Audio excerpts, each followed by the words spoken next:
Have you ever heard a speech that just clicks? One that perfectly captures what a whole room of people is feeling? Well, today, we're going to deconstruct one of those speeches. It was delivered to a young conservative audience, and our goal here isn't to agree or disagree with it. Instead, we're going to pull it apart to see how it works, to understand the blueprint of persuasion. Let's get into it. Right off the bat, this is the final destination. This is the core command that the entire speech is built to deliver. It's this really interesting mix of faith, demographics, and straight-up political strategy, all boiled down into one powerful directive. So the big question is, how does the speaker get his audience from point A to this very specific conclusion? We're about to walk through it step by step. All right, so here's our roadmap. First, we're going to look at the core argument, the problem the speaker sets out to solve for his audience. Then we'll dive into the three big pillars he builds his case on: life, liberty, and happiness. And finally, we'll see how he ties it all together for that final call to action. You know, every powerful argument needs a villain, right? Or at least a problem that needs fixing. The speaker here builds his entire case by first identifying and then aiming to dismantle what he calls a central lie that his audience is constantly being fed. So what exactly is this foundational lie? And there it is. This is the core wound the speaker wants to heal. He's tapping into this really potent feeling that his listeners are being told they're a dying breed, a marginalized group on the losing side of a culture war.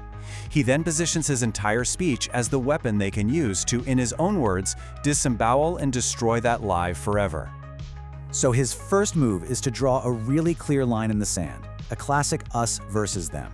On one side, he paints this picture of the Maha Mom, a little play on MAGA, who's joyful, has a clear purpose, and is surrounded by family. And on the other side, he points to specific cultural figures and brands them as the miserable alternative. It's a powerful persuasion tactic, right? Create a simple choice between an identity you want and one you definitely don't. Now, to make this idea of a silent majority feel tangible and real, he hits them with this number. By focusing on the 90% of US counties that voted for Trump, he completely reframes the map, not by population, but by sheer land mass. This lets him argue that his audience isn't living in some hostile country. They're in a vast red kingdom. It makes them feel like the dominant force, not the minority. Okay, so now that he's established who his audience is, this silent majority, he moves to the first pillar of his argument for how they're going to win. He calls it life, and this is where he really starts to directly connect religious faith with demographic destiny. The whole thing starts by drawing this really sharp line based on faith. He uses this data to show a pretty big gap in the belief in God between Republicans and what he calls the left. But this isn't just a random statistic. He frames it as the fundamental dividing line, the source code for all the other cultural and political disagreements. And this is the pivot. This is the crucial link. He takes that belief in God and connects it directly to a physical act. By quoting Genesis, he reframes having children. It's no longer just a personal choice, it's fulfilling the very first commandment from God. Procreation becomes a divine duty. And then, to really hammer this home, he backs up the theology with some hard numbers. He throws out these stats to build a really simple narrative.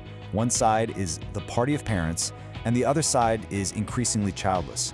And he clinches it by claiming that for his key audience, young conservative men, their number one priority is to become fathers. And this brings us to the knockout punch for his first pillar.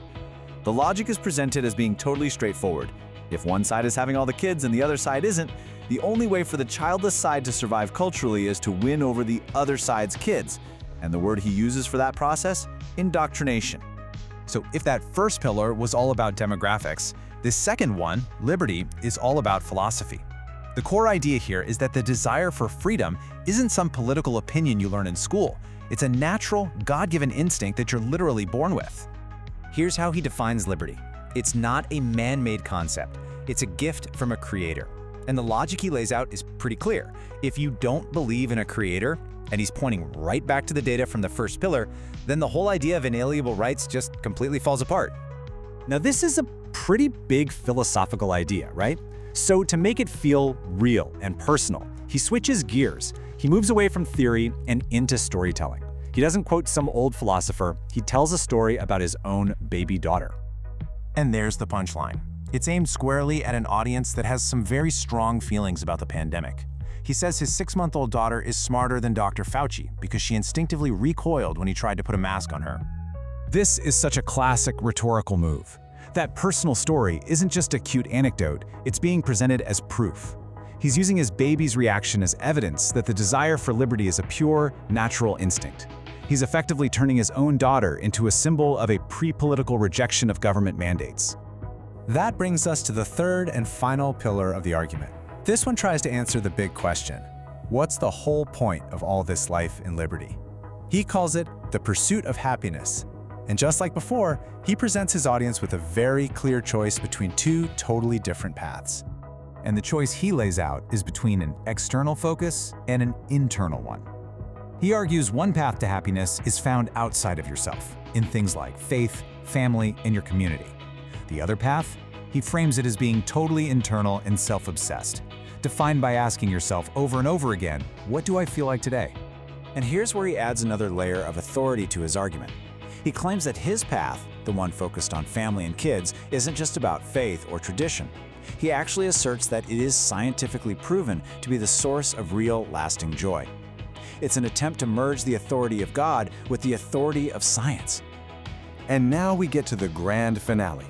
This is where he takes all three of those pillars, life, liberty, and happiness, and brings them all together to support that one final, powerful command we saw at the very beginning. The final logic is laid out as this simple, inescapable three-step sequence. Step 1, real happiness comes from family. Step 2, building that family is a command from God. So, what's the conclusion? Having kids is suddenly transformed from just a personal life choice into a joyful duty and, most importantly, the ultimate strategy for political and cultural victory.